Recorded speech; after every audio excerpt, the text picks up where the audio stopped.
Hi friends, welcome to Kosta kitchen. ఈరోజు ఎంతో రుచికరమైన కమ్మటి టమాటా పప్పు చేసి చూపించబోతున్నాను.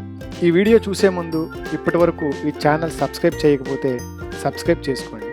మరెన్నో వెజ్ అండ్ నాన్ వెజ్ వంటలు మీకోసం ఎంతో ఈజీగా ఎలా తయారు చేయాలో చూపిస్తా. మరి ఈ వీడియోలోకి వెళ్ళిపోదామా?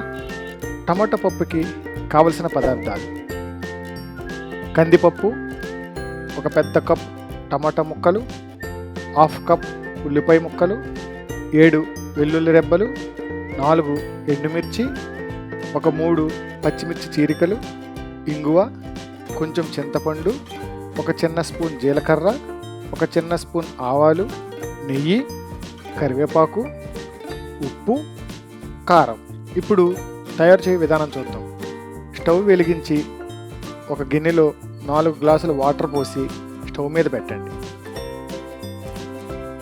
అందులో ఆల్రెడీ మనం కడిగి పెట్టుకున్న ఒక పెద్ద కప్ కందిపప్పుని వేయండి. తర్వాత కట్ చేసి ఉంచుకున్న ఉల్లిపాయ ముక్కలు, అలాగే కట్ చేసి ఉంచుకున్న పచ్చిమిరపకాయ ముక్కలు, కట్ చేసి ఉంచుకున్న టమాటా ముక్కలు, అలాగే రుచికి సరిపడా ఉప్పును కూడా వేసి అంతా బాగా కలపండి.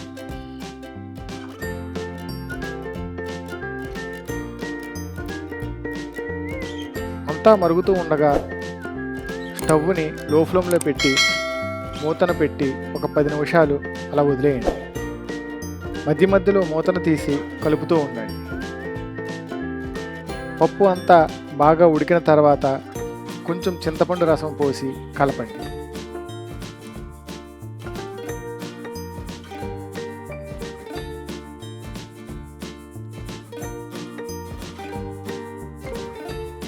ఇప్పుడు మళ్ళీ మూతను పెట్టి ఇంకో 5 నిమిషాలు ఉడకనివ్వండి.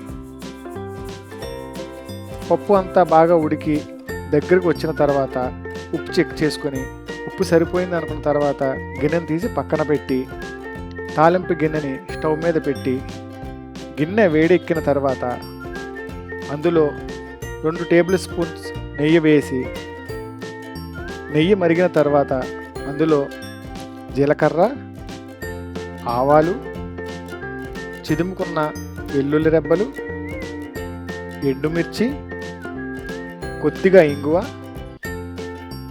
ఒక రెబ్బ కరివేపాకు, అలాగే 1/2 చెంచా కారం. కారం ఆప్షనల్ అండి, మీకు ఇష్టమంటే వేయచ్చు, లేకపోతే లేదు. అంతా బాగా కలుపుతూ నెయ్యిలో బాగా వేగనివ్వండి. అంతా వేగిన తర్వాత పప్పులో వేసి బాగా కలపండి. అంతే అండి, ఎంతో కమ్మటి టమాటా పప్పు రెడీ అయిపోయింది. దీన్ని వేడివేడి అన్నంలో వేసుకొని తింటే ఉంటుంది, ఆహా ఏమి రుచి అనవలసిందే. ఇది చపాతీలో కానీ పులకాలిలో కానీ చాలా బాగుంటుంది. ఒకసారి నేను చెప్పిన విధంగా మీ ఇంటిలో చేసి చూడండి. ఎలా ఉందో కామెంట్ బాక్స్లో చెప్పండి. నేను టమాటా పప్పు డైరెక్ట్గా చేస్తున్నా, కుక్కర్లో కూడా చేసుకోవచ్చు. ఇవన్నీ వేసిన తర్వాత కుక్కర్ పెట్టి ఒక 2 విజిల్స్ వచ్చిన తర్వాత తాలింపు వేసి కూడా చేసుకోవచ్చు. ఈ వీడియో మీకు నచ్చినట్లయితే please like, share, subscribe. Thank you for watching.